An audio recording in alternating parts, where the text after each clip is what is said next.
गाड़ी में था साहब, गाड़ी में था कि पैदल था? पैदल, गाड़ी में, दोनों में।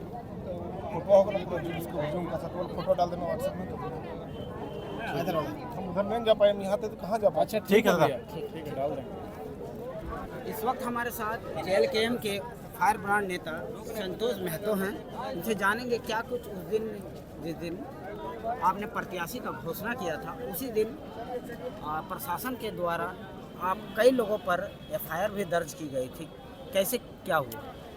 देखिए, अगर मीडिया यह कह दे कि जेएलकेएम ने प्रत्याशी उतारा है, या कोई अखबार अपनी मर्जी से छाप दे कि जेएलकेएम ने प्रत्याशी उतारा है, तो इसका मतलब ये नहीं है कि जेएलकेएम ने प्रत्याशी उतारा है। पूरे झारखंड को पता है, शासन प्रशासन को पता है, रिटर्निंग ऑफिसर को पता है, डीसी एसपी को पता है कि ये गैर दलीय चुनाव है। ऐसे समय में प्रत्याशी उतारने की तो कोई सवाल ही नहीं। हमने ना तो कोई प्रत्याशी उतारा है, ना ही किसी प्रत्याशी को कोई आधिकारिक समर्थन देने की बात कही है। लेकिन हाँ, पूरे झारखंड में अगर जवाबदेह राजनीति की बात करें, जिम्मेदार राजनीति की बात करें, तो कौन सा संगठन और कौन से नेता सक्रिय हैं, ये मैं उनका नाम नहीं लेना चाहता हूं। जनता जानती है, झारखंड के लोग जानते हैं।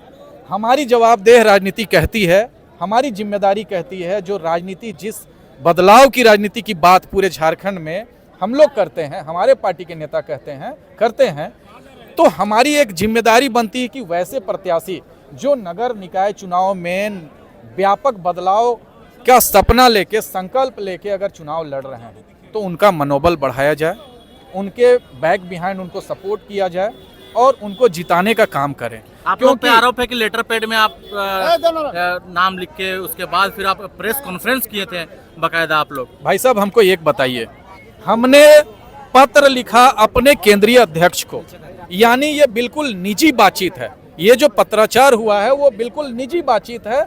हमने कोई प्रेस में या प्रत्याशी को एड्रेस करते हुए कोई पत्र नहीं लिखा है। अगर कोई पत्र आपके पॉकेट में रखा हुआ है, आपके बैग में रखा हुआ है, आपके टेबल पे रखा हुआ है, उसका अगर कोई फोटो वायरल कर दे और कहे कि नहीं ये प्रेस रिलीज है, तो वो पढ़ने की चीज़ है। वो हमारे केंद्रीय अध्यक्ष को एड्रेस किया हुआ हमारे केंद्रीय नेताओं के एक सर्वसम्मति का पत्र है, जो कि हमारा पार्टी का अंतरिम मामला है, इंटरनल बातचीत है। उसको हमने ना तो कोई आधिकारिक तौर पे मीडिया में लाया, ना किसी को समर्थन देने का बात कहा है। तो ऐसे समय में आचार संहिता के उल्लंघन की बात या नियमों की अनदेखी की बात बिल्कुल सिरे से हम लोग खारिज करते हैं। लेकिन साथ ही साथ निर्वाचन आयोग का हम लोग सम्मान करते हैं, भारत के संविधान का सम्मान करते हैं, तमाम नीतियों कानूनों का हम लोग सम्मान करते हैं, जो चुनाव को निष्पक्ष बनाने के लिए बनाए गए हैं। फिर भी अगर भूलवश, अज्ञानतावश या जानकारी के अभाव में, अगर जाने अनजाने में भी अगर आचार संहिता का उल्लंघन का कोई भी मामला बनता है, तो हम उसके लिए खेद व्यक्त करते हैं। साथ ही साथ पार्टी ने एक अंतरिम आदेश भी जारी किया है कि इस तरीके का कम्युनिकेशन, इस तरीके का पत्राचार जो कॉन्फिडेंशियल है, जो पार्टी के इंटरनल बातचीत से जुड़ा हुआ है, वो सार्वजनिक ना हो पाए। फिर भी हम लोग सम्मान करते हैं, तमाम विधि व्यवस्था का सम्मान करते हैं। अगर हमसे चूक भी हुई है तो भविष्य में पार्टी के तरफ से या पार्टी के प्रत्याशी के तरफ समर्थित जो उम्मीदवार हैं उनके तरफ से कोई भूल नहीं होगी। इसके लिए हम लोगों ने आदेश जारी किया हुआ है। आज तो नामांकन है, नामांकन के लिए अनीता कुमारी मुंडा जी अभी अंदर गई हुई है।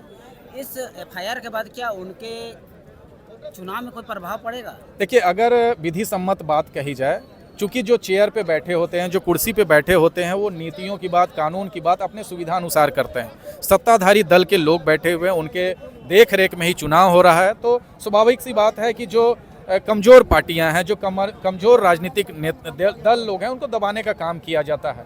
मैं यह कहना चाहता हूं कि अगर आचार संहिता का कोई बात है तो सभी दलों के ऊपर, सभी नेताओं के ऊपर समान रूप से लागू होना चाहिए।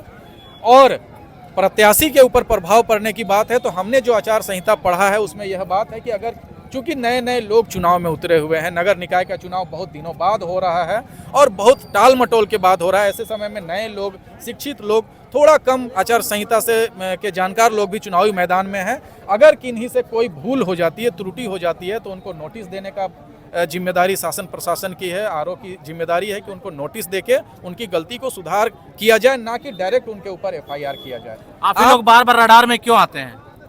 देखिए, वो हमारे पार्टी के भी नेता कहते हैं और तमाम लोग भी कहते हैं कि जो निबरक मौगी सबके भौजी वाला ही कहावत है कि जो कमज़ोर लोग होते हैं उसी को सब कोई दबाने का काम करते हैं। लेकिन फिर भी हमने अपनी गलती स्वीकार की है। अगर भूलवश चूकवश किसी भी तरीके से जाने अनजाने में अगर आचार संहिता का उल्लंघन हुआ है, हम लोग आइंदा भविष्य में इस बात का ध्यान रखेंगे कि हम लोग कानून का पालन करें और कानून के अंतर्गत रहकर हम लोग चुनावी प्रक्रिया को संपादित करें। चुनाव में जो कितने लोगों पर एफआईआर हुआ है? 3 लोगों के ऊपर एफआईआर हुआ है। आपके अलावा किन के ऊपर?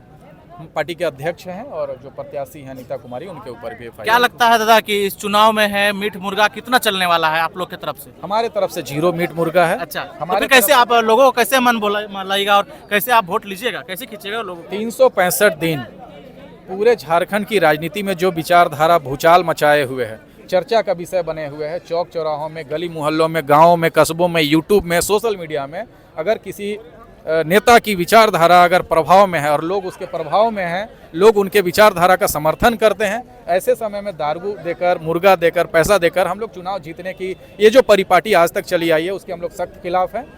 विगत चुनाव में भी हम लोगों ने ट्रांसपेरेंसी के साथ चुनाव लड़ा है, मुद्दों के साथ चुनाव लड़ा है और जो जनता का समर्थन है वो मुद्दों के साथ है। इसलिए हमें बहुत कुछ खरीद फरोख्त करने की ना तो तो ये जनसैलाब जो दिख रहा है वो फ्रीज का आया हुआ है क्या? बिल्कुल, सब लोग अपने तेल पानी का व्यवस्था करके, टिफिन का व्यवस्था करके, खाने का व्यवस्था करके हमारे साथ आए हुए। कि सबको 2-2 लीटर तेल डलाया गया है? वो तो जांच का विषय है। आप लोग मीडिया के लोग हैं, चाहे तो जाके जो साथी हमारे साथ आए हुए हैं, जो क्रांतिकारी साथी आए हैं, जो पार्टी के पदाधिकारी आए हैं, जो भोले भाले ग्रामीण लोग आए हैं, उनसे पूछ सकते एक हैं। और प्रश्न रहेगा, क्योंकि भीड़ और वोट में बहुत अंतर होता है, कैसे देखते हैं इसे? सबसे पहले भीड़ का जुटान तो करना ही होता है। आप भीड़ के कांटेक्ट में आते हैं, भीड़ को प्रभावित करते हैं, तो वही भीड़ फिर वोट में भी कन्वर्ट होता है। लेकिन उसके लिए आपको जमीनी काम भी दिखाने होते हैं। जो आपकी वादे हैं, जो मुद्दे हैं, उसको धरातल पर उतारने का भी प्रयास किया जाता है।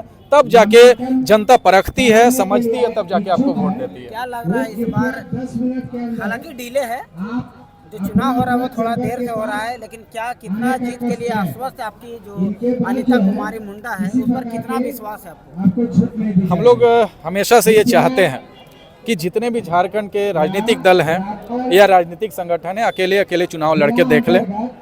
इस बार नगर परिषद चुनाव अकेले अकेले लड़ा जा रहा है। परिणाम हमारे फेवर में आएगा, ये लोग भी जानते हैं और समीकरण भी जानता है। लेकिन जो मेहनत करने की बात है, जो डोर टू डोर जाने की बात है, लोगों का भरोसा जीतने की बात है, लोगों का दिल जीतने की बात है, तो स्क्रूटनी के बाद जब फाइनल नॉमिनेशन हमारा एक्सेप्ट हो जाएगा, उसके बाद हम लोग डोर टू डोर कैंपेन करेंगे और जो हमारे मुद्दे हैं उनसे जनता को कनेक्ट करने का काम करेंगे, उनके दिल दिमाग को प्रभावित करने का काम करेंगे। बाकी चुनाव तो जनता के हाथ में है, जनता जिसको आशीर्वाद देगी चुनाव वही जीतेगा। कहा जाता है कि जयराम के महतो के आड़ में आप लोग इस चुनाव को लड़ रहे हैं, देखिए आरोप है। ये आरोप लगाने वाले लोग आरोप लगाते ही रहते हैं, लेकिन हमारा काम है काम करना। हम बदलाव की बात करते हैं, बदलाव की राजनीति की बात करते हैं। जो मूल बातें हैं उनके अलावा क्या मुद्दे रहे? क्योंकि मूल जो सड़क पानी बिजली तो सबका मुद्दा है, आपके हमारा क्या मुद्दा है नगर परिषद क्षेत्र के जितने भी स्कूल हैं वो मॉडल होने चाहिए, अत्याधुनिक होने चाहिए। जो स्वास्थ्य व्यवस्था सदर अस्पताल और रिम्स के भरोसे चल रही है उसको हम लोग दुरुस्त करेंगे। हम यह प्रयास करेंगे कि रामगढ़ का जो सदर अस्पताल है, साथ ही साथ एक सदर का एक्सटेंशन नगर परिषद क्षेत्र में भी है, उसमें भी एक छोटा छोटा जांच से लेके बड़े बड़े जांच का व्यवस्था हम लोग करेंगे। बड़ी बड़ी ऑपरेशन की सुविधा वहाँ पे हम लोग उपलब्ध कराने का काम करेंगे और जो व्यवसायी वर्ग है नगर परिषद क्षेत्र के लोग, उन लोगों को सुविधा देने का काम करेंगे। जो शहर के क्षेत्र होल्डिंग से परेशान हैं, जो नगर परिषद के स्वास्थ्य कर्मियों से, सफाई कर्मियों से परेशान है, उसको हम लोग दुरुस्त करेंगे। साथ ही साथ जो सफाई कर्मी भाई बंधु शहर की साफ सफाई के लिए लगे हुए हैं, उनके भी सहूलियत के लिए भी, उनके बेटरमेंट के लिए भी हम लोग काम करेंगे। रामगढ़ जिला में प्रदूषण आज के डेट में इतना बढ़ गया है कि लोग सड़कों पर उतर रहे हैं, इसको लेकर क्या? शहर को एक इकोनॉमिकल कॉरिडोर बनाने के साथ साथ इन्वायरमेंटल कॉरिडोर भी बनाने का हम लोग काम करेंगे, लेकिन वो सारी बातें स्टेप वाइज हम लोग मीडिया के सामने रखेंगे। चुनाव की जो फर्स्ट फेज है नॉमिनेशन 6-7 तारीख को क्लियर होने दीजिए। बाकी हमारा मैनिफेस्टो भी हम लोग जारी करेंगे और प्रत्याशी की तरफ से जो वादे किए जाएंगे, जो हमारे लक्ष्य और उद्देश्य के साथ हम लोग चुनाव लड़ रहे हैं, उसको भी हम लोग सार्वजनिक करेंगे। बहुत बहुत धन्यवाद। ये थे फायर ब्रांड नेता संतोष महतो। चलिए आगे इसी तरह के अपडेट के लिए हमारे पेज